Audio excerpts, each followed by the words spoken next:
কাগজপাতি দিবে, সমস্ত কাগজপাতির রিসিভ কপি সে নাগরিককে দিতে হবে বর্ডার পুলিশ। তাকে একটা সম্মানজনক একটি সময় দিতে হবে, যে সময়ের মধ্যে সে তার তথ্যপাতি জোগাড় করে সে বর্ডার পুলিশের সম্মুখীন হতে পারে যে ভাই আমার এই কাগজ আছে, এই কাগজের তথ্যপাতি আপনার সম্মুখে জমা দিলাম। কিন্তু বর্ডার পুলিশ কোনোদিন আপনি এবং আমার বাড়িতে আসে না।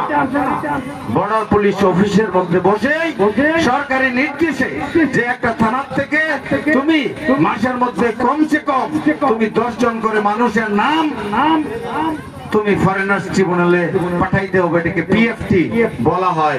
তুমি রেফারেন্স পাঠাইতে হবে। আর সেই কাম করতে গিয়ে আপনার আমার কাগজ চেক করা হয় না। বর্ডার পুলিশ লিখে দেয় বাংলাদেশের অমুক ডিস্ট্রিক্টের অমুক গ্রামে এই মানুষটা বসবাস করে, সে একজন বিদেশি, সে রেফারেন্স পাঠানো হয়। ফরেনার্স ট্রিব্যুনাল থেকে আপনি এবং আমার নামে নোটিশ আসে, আর সেই নোটিশে পেয়েছে একটা কেস রেজিস্টার হয় এবং সেই কেস 5 বছর 10 বছর 20 বছর পর্যন্ত চলতে থাকে। আর ওই সময়ের মধ্যে তারা সমস্ত নাগরিক অধিকার থেকে বঞ্চিত হয়।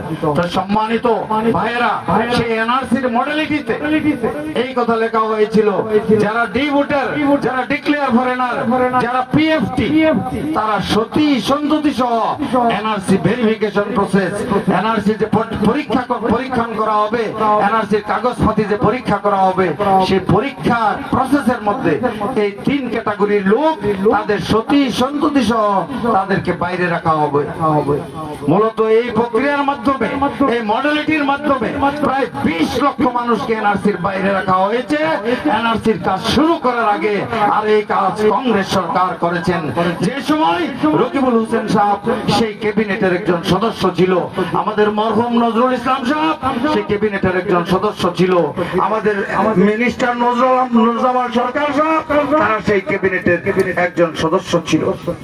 আমরা এনআরসির কামকাজে বিভিন্ন সময় আমরা জমিয়তের ব্যানারে আমরা এক সপ্তাহ বসতাম।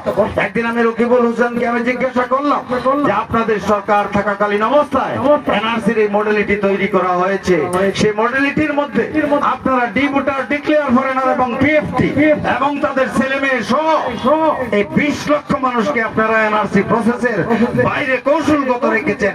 তখন আপনারা কিছু বলেন নাই। যারা ডি ভোটার রয়েছে, যারা ডিক্লেয়ার ফরেনার রয়েছে, তাদের মধ্যে আপনাদের বাপ ভাই, আপনাদের চাচা মামা, আপনাদের মা ফুফু কেউ নাই নাকি?